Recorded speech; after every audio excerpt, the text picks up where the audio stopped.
जो ये पढ़े हनुमान चालीसा होए सिद्धि साखी गौरी सा। राम राम दोस्तों, मैं हूँ आपकी दोस्त और शुभचिंतक और बाबा की एक बहुत छोटी सी सेविका, जो बाबा से जुड़े हुए रहस्यों को आप तक पहुँचाने का एक माध्यम मात्र हूँ। दोस्तों, आज मैं आपको हनुमान जी से जुड़ी एक बहुत ही महत्वपूर्ण जानकारी आपको बताने वाली हूँ।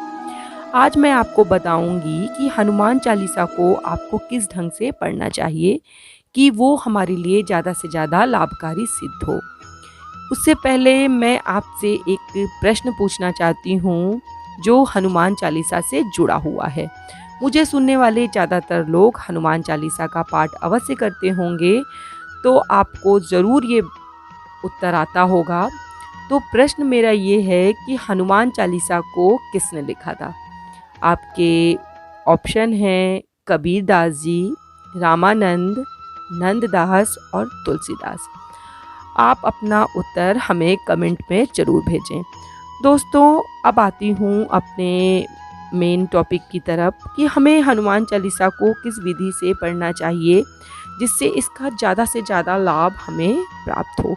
वैसे तो दोस्तों, हनुमान चालीसा को आप किसी भी तरीके से पढ़ें, चलते हुए पढ़ें, बैठे हुए पढ़ें, लेटे लेटे भी पढ़ सकते हैं, सफ़र में पढ़ सकते हैं, कहीं भी हनुमान चालीसा के पाठ को किया जा सकता है। इसमें कोई भी हर्ज नहीं होता है और हनुमान चालीसा का पाठ हर विधि से करने पे आपको लाभ भी ज़रूर मिलता है, क्योंकि हनुमान चालीसा पहले से सिद्ध है और उसे आप किसी भी ढंग से पढ़ें, आपको लाभ ज़रूर प्राप्त होगा। पर आज जो मैं तरीका आपको बताने जा रही हूँ, उसे आप कुछ दिन अपना कर देखिए। कोई भी कमेंट करने से पहले जो मैं आपको तरीका बता रही हूँ, उसे आप कुछ दिन अपनाइए। फिर आपके जीवन में क्या बदलाव होते हैं, जिन्हें आप महसूस करेंगे, फिर मुझे आप अपने उत्तर दीजिएगा। हनुमान चालीसा पढ़ने से पहले आपके मन की पवित्रता बहुत ज़रूरी होती है दोस्तों, एकाग्रता बहुत ज़रूरी होती है। ऐसा नहीं होना चाहिए कि जैसे कोई छोटा बच्चा पोयम पढ़ता है, आप वैसे हनुमान चालीसा को पढ़ें। ना, ये बिल्कुल भी उचित नहीं होता है।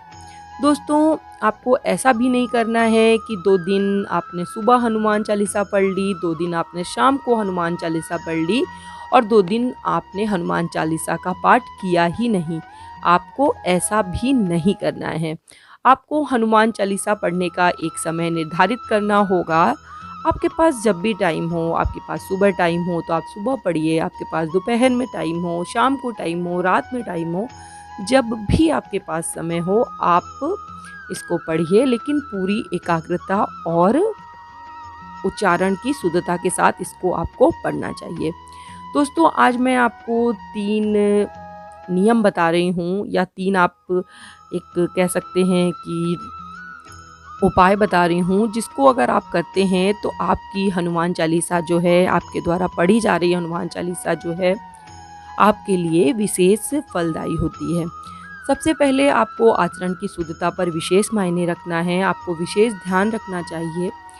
हनुमान चालीसा का विशेष फल पाने के लिए इसे आपको बैठकर करना चाहिए।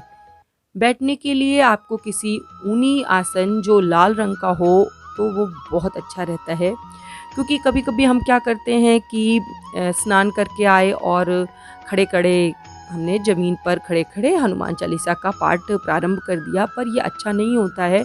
क्योंकि जब हम इस प्रकार का कोई पाठ करते हैं तो एक ऊर्जा हमारे शरीर में उत्पन्न होती है, और जब हम भूमि पे डायरेक्ट खड़े रहते हैं, ज़मीन पर खड़े रहते हैं, तो जो ऊर्जा हमारे शरीर से उस पाठ के द्वारा निकल रही होती है, वो भूमि जो हम जिस पर खड़े हैं वो सोख लेती है और वो ऊर्जा हमारे शरीर को नहीं मिल पाती है।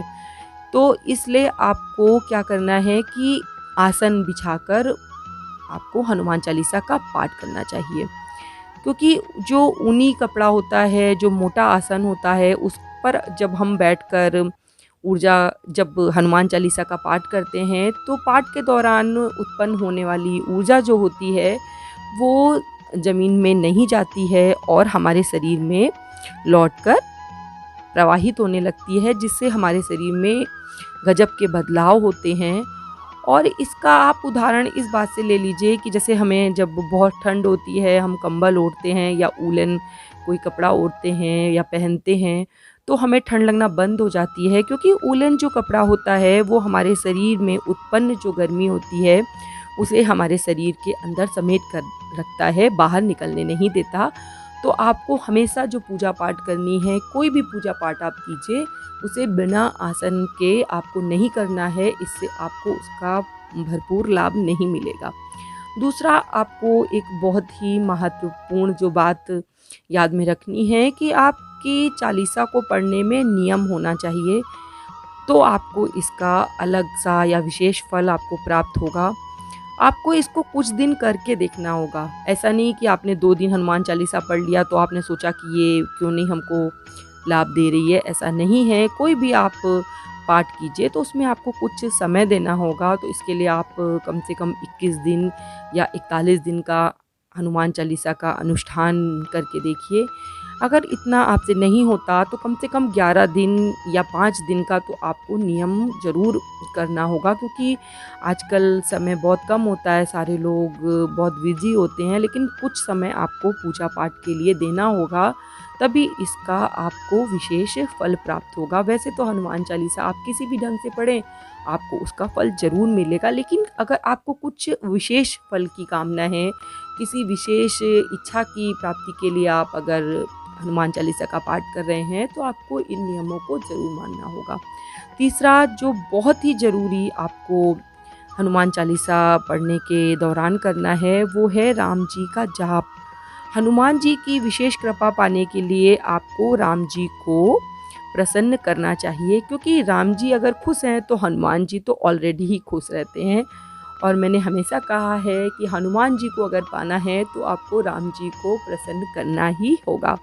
तो इसलिए आपको अगर हनुमान चालीसा का विशेष फल चाहिए या उससे आपको कुछ विशेष आपकी इच्छा से आपने इस अनुष्ठान को शुरू किया है, तो आपको अपने पूजा के दौरान कम से कम 1 माला राम नाम का जाप करना होगा। राम नाम का जाप बहुत ही साधारण तरीके से, और 1 माला करने में आपको बहुत टाइम नहीं लगेगा। बहुत सुंदर सा नाम है, बहुत छोटा सा नाम है, और एक आपने पंक्ति सुनी होगी कि राम से बड़ा राम का नाम, और उसका आपको एक विशेष फल ज़रूर प्राप्त होगा। आपके अंदर जो है एक आत्मिक संतुष्टि आएगी, आपके अंदर आनंद जो है वो प्रवाहित होने लगता है जब आप राम जी का नाम लेते हैं। और राम नाम की माला का जाप करने से हनुमान जी आप पर सदा प्रसन्न रहते हैं। इसलिए अगर आपको हनुमान चालीसा का पूरा लाभ चाहिए तो आपको इन 3 बातों को ज़रूर ध्यान में रखना है अपने चालीसा के पाठ के दौरान। नहीं तो आप कैसे भी हनुमान चालीसा पढ़ें, आपको ज़रूर लाभ होगा। इसमें आपको बिल्कुल भी संशय या शंका नहीं करनी है। बाबा का नाम किसी भी तरीके से लिया जाए, वो आपको विशेष फल ज़रूर प्राप्त करता है। अपने अगले आने वाले वीडियो में मैं आपको हनुमान चालीसा से जुड़े हुए कुछ नियम बताऊंगी या कुछ ऐसे काम बताऊंगी जिनको आपको इस चालीसा पाठ के दौरान नहीं करना है। तो अगर आपको ये वीडियो पसंद आया हो तो आगे शेयर कीजिएगा, ताकि ज़्यादा से ज़्यादा लोग इसको सुनकर अपने और ज़्यादा लाभ उठा सकें। और मैं बाबा से प्रार्थना करती हूँ कि बाबा अपनी दया दृष्टि आपके ऊपर ऐसे ही बनाए रखें और आपको आपके जीवन में हर खुशी प्राप्त हो। इसी के साथ जय श्री राम, जय बाबा की।